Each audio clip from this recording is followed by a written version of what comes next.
और अगर आपको कोई 5 रुपए किलो में दे तो सस्ता समझकर आप खरीद लेंगे। वो ज्वार चोरी की हो सकती है, उठा धराई की हो सकती है। सस्ते का सौदा उचित नहीं बैठता।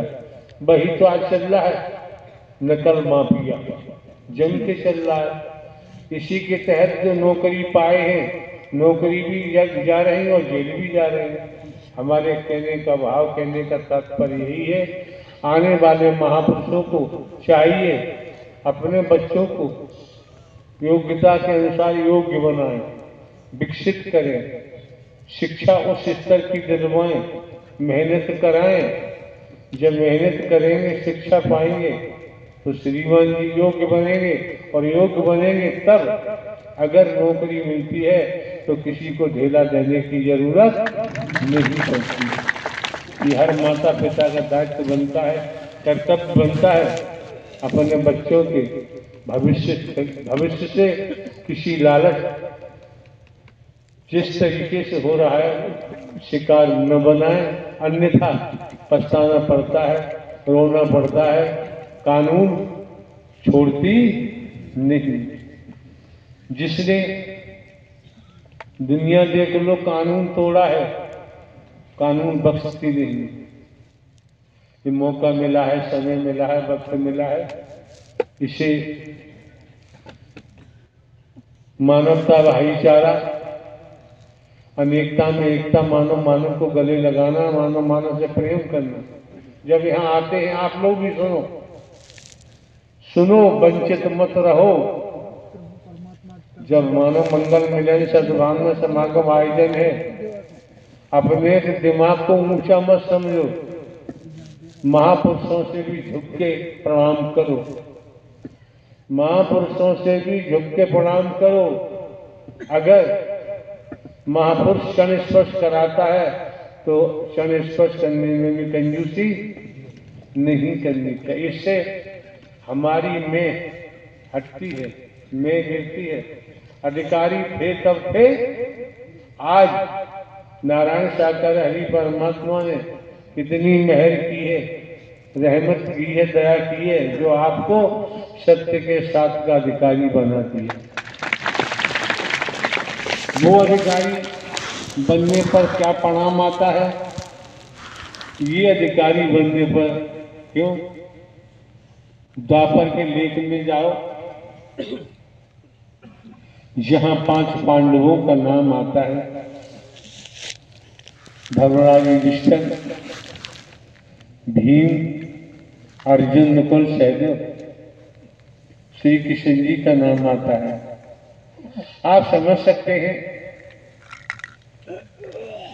श्री कृष्ण जी ने 5 भाइयों में से अर्जुन को छांट दिया। क्यों? पात्रता अधिकारी, पात्रता थी, अधिकारी पात्रता थी, पात्र था, लेकिन अधिकारी नहीं थे। अधिकारी केवल अर्जुन रहे होंगे। तब अधिकारी होने के कारण महाभारत में सारथी बनना पड़ा।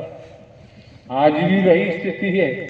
अगर हम अधिकारी हैं तो अंतिम समय तक नारायण हरि आपके सारथी बन सकते हैं।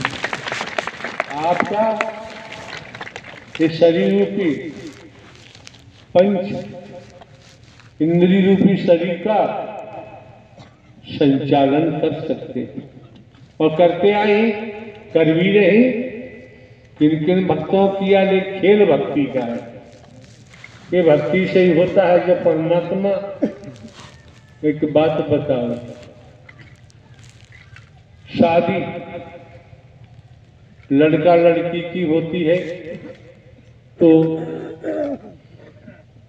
शादी से पहले लड़की कितनी पूजाएं करती है, मंदिर जाती है, शिवालय जाती है, कोई सीता जी को पूजती है, कोई राम जी को पूजती है, कोई श्री कृष्ण राधे जी को पूजते हैं। कोई शंकर ब्रह्मा विष्णु को पूछते हैं, देवी दुर्गा हनुमान जी को पूछते हैं, पूछते रहते हैं, बता देते हैं। कहीं उनकी माता जी ने बता दिया, कहीं दादी ने बता दिया, कहीं पिता ने, कहीं बाबा ने बता दिया कि बेटा ऐसा करो, घर भर अच्छा मिल जाएगा, घर भर अच्छा मिल जाएगा। कहती है शादी होने के उपरांत जब ससुराल लड़की पहुंचती वहां तब तो जाके बहू हो गई, पुत्र वधू हो गई, पत्नी हो गई। वहां इतने झमेले में फंस जाती है, जितनी पूजाएं की, आराधनाएं की, उपवास किए, सब बेकार हो जाते, फिर नहीं कर पाती। जब फिर नहीं कर पाती तो आप जानते हैं ये संसार आपके लिए क्या है, हमारे लिए क्या है, सबके लिए क्या है। इतने मोह माया वासनाओं में हम तल्लीन हो जाते हैं। जब तल्लीन हो जाते हैं, जो शिक्षा पूर्व में मिली उसको भूल जाते हैं और अपने मन से मोहवश, स्वार्थवश नाना प्रकार के क्रियाकलाप करने लगते हैं, फंस गए। फिर पूजा पाठ उपासना लड़की भूल जाती है। तो जब आप महापुरुषों का आगमन इस मानव मंगल मिलन सद्भावना समागम में हुआ है, दुनिया भूले न भूले इस बाबत पर कुछ नहीं कहना है।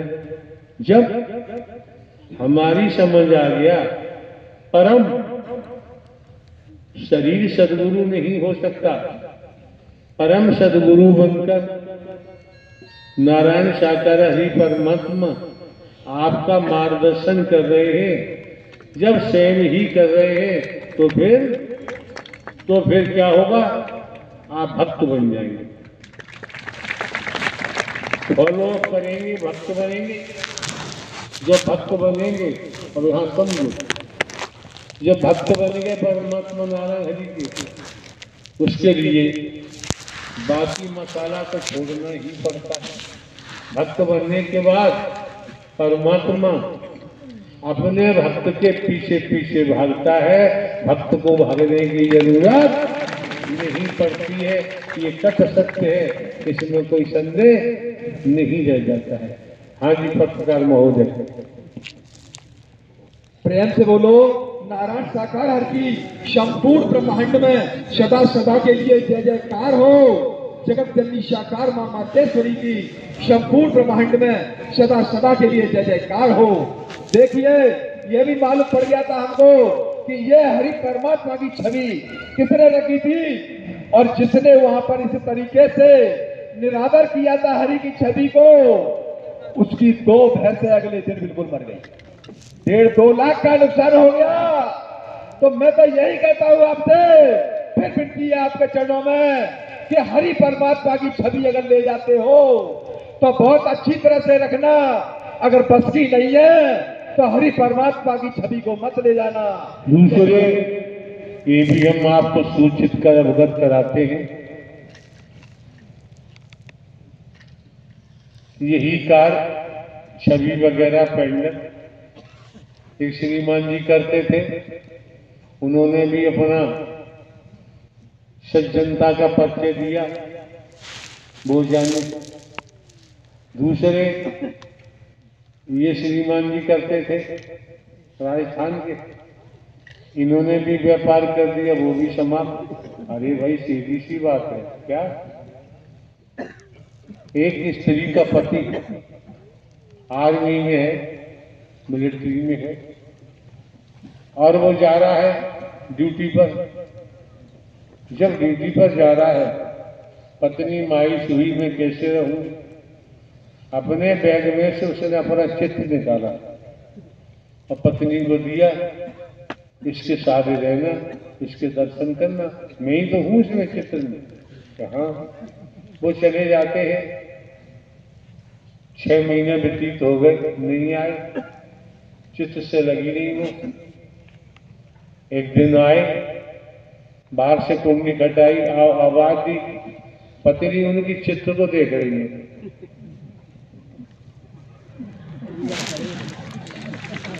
अरे आप लोग करते होंगे क्या? वो आवाज दे रहे हैं, जो भी नाम रहा हो, उन्होंने नाम लिया, भाई मैं हूं फला फला, तब जाके अंदर से कुंडी खुली। क्या कर रही थी तुम? मैं तुम्हारा चित्त देख रही थी। तो पति ने क्या कहा, जब चित्त वाला जिंदा सामने खड़ा तो चित्त देखने की क्या जरूरत है?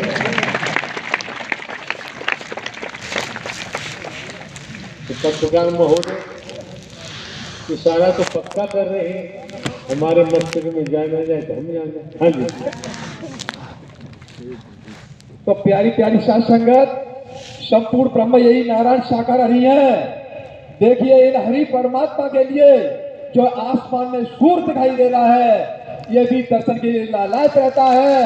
ये हरि परमात्मा के दर्शन के लिए आता है। ये भी सूर्य जहाँ पर नारायण साकार हरि के चढ़ पड़ जाते हैं, वहाँ की तो धरा पवित्र पूजनीय बन जाती है। ये नारायण साकार हरि संपूर्ण ब्रह्म है। यहाँ पर किसी प्रकार का कोई भी ढोंग पाखंड आडंबर, कोई चढ़ावा फूल माला प्रसाद का नहीं है।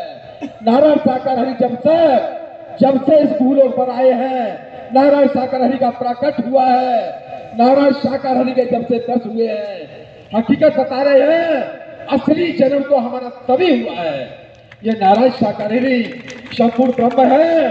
और जब से नारायण साकार हरि इस भूलों पर है, ढोंग पाखंड आडंबर करने वाले या तो जेलों के अंदर हैं या फिर वो मर चुके हैं। ये नारायण साकार हरि का ही पूरा प्रकोप है। जब नारायण साकार हरि स्वयं भूलों पर है तो किसी का ढोंग पाखंड आडंबर काम करने वाला नहीं है। हम दावे के साथ कहते हैं यही नारायण साकार हरि है। संपूर्ण ब्रह्म यही है, संपूर्ण ब्रह्मांड के कुल मालिक यही है, संपूर्ण सृष्टि के रचयिता यही है। नारायण साकार हरि, इनके अलावा कोई नहीं है।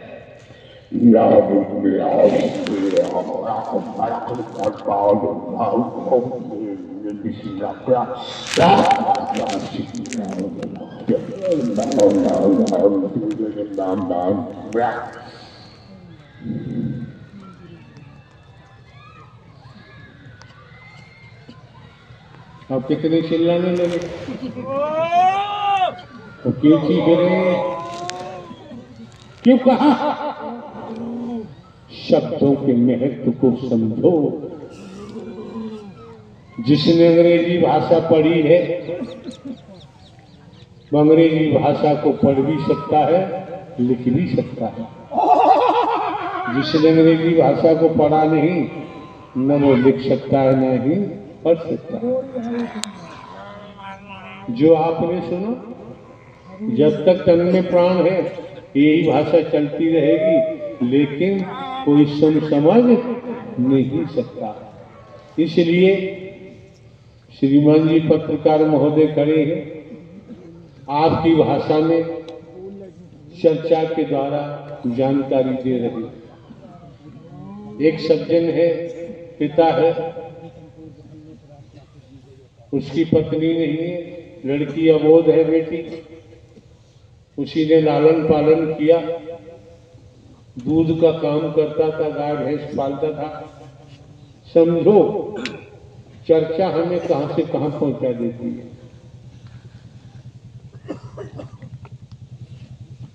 होता यूं है,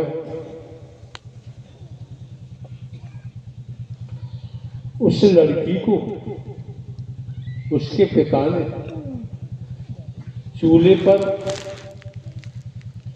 में कंडा लगा दिए, जला दिए और लड़की को सिखा दिया, इतना पानी बाल्टी में डालो, जैसे बाल्टी गर्म हो वैसे ला के हमें दे दो। वो भैंस के नीचे दूध निकालने के लिए बैठता था, उसी गुनगुने पानी में दूध निकालता था। आप समझ सकते हैं, थोड़ा पानी भी और झाग भी बढ़ जाते हैं गर्मी से।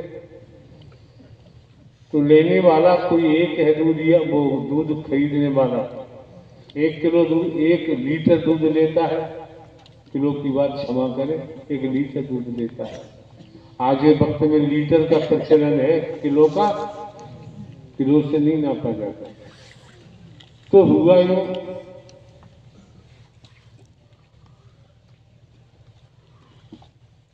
50 ग्राम कम से कम दूध कम जाता है। 20 ग्राहक है तो लगा लो कितना दूध कम जा रहा है। यही धंधा था, लड़की को सिखा दिए, वही करती रही। एक दिन 18-19 साल की लड़की होगी, शादी उसने लालच में नहीं की कि काम कर रही है, भैंसों की देखभाल कर रही है, मेरे साथ लगी रहती। विचारों वाली बात आपके सामने हम ला रहे हैं। तो पड़ोसन कोई चाची लगती थी, उसने कहा बेटा तू इसी में लगी रहती है और सब खोटे धंधे तेरे पिता ने तुझको सिखा दिए, उन्हीं को करती रहती है। चल, सत्य का साथ वहां चल रहा है, सत्य का साथ वहां चल रहा है, चल मेरे साथ। तो ले आई महापुरुषों के मध्य बैठी लड़की, सत्य का साथ सुना। दूसरे दिन लड़की ने न तो चूल्हे में आग लगाई, न पानी गर्म किया, न बाल्टी गर्म, वैसी बाल्टी ले जाके पिताजी को थमा दी। विचारों की बात समझो कैसे कैसे कैसे क्या होता है। पिता ने आंखें निकाली, ग्राहक सामने 25-30 खड़े, आंखें निकाली, लड़की कुछ नहीं बोली, मजबूरन दूध निकालना पड़ा। पहला दिवस था, पहला दिन था, ग्राहकों के पास शुद्ध दूध पहुंचा। इससे पहले मिलावट का था,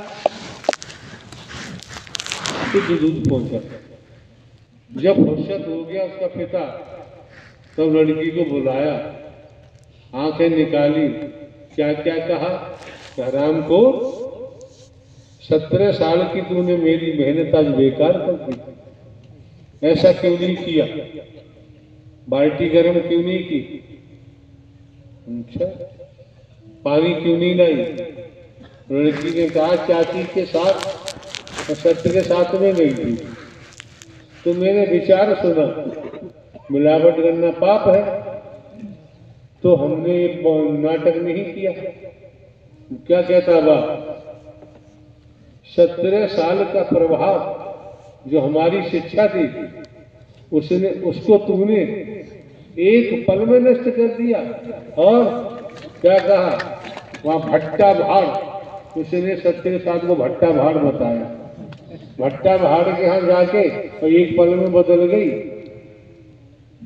अब मैं तेरी शादी लंगड़े से करूंगा, काने से करूंगा, होश में रहो। उसने कहा तेरी शादी में लंगड़े से करूंगा, काने से करूंगा, काले कलंके से करूंगा। तूने मुझे धोखा दे दिया। वहां से राज्य का राजकुमार निकल रहा था घोड़े में बैठकर, वो सुन रहा था। राजकुमार अपने राजमहल में पहुंचा, सुबह को दरबार लगा, मंत्री जी से कहा ऐसे से फला जगह से फला आदमी को बुला के लाओ, बुला के लाओ। अब आप जानते, अमला गया और उससे कहा चल भाई, क्यों राजा ने बुलाया, राजकुमार ने बुलाया है, जाना पड़ेगा।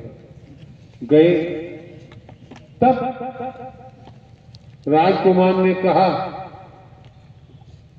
कि भाई तुम अपनी बेटी की शादी कर रहे हो, आपको कैसे मालूम कि जब तुम अपनी बेटी से कुछ कह रहा था, बोल रहा था, मैं उस समय तेरी छप्पर के किनारे जो रोड है, घोड़े पर सवार होकर मैं निकल रहा था, मैंने सारी बात सुन ली, चर्चा सुन ली। अच्छा अब बताएं राजकुमार मैं क्या करूं। तो राजकुमार ने कहा कि हमें तुम्हारी बेटी के विचार अच्छे लगे, तुम्हारी बेटी के विचार अच्छे लगे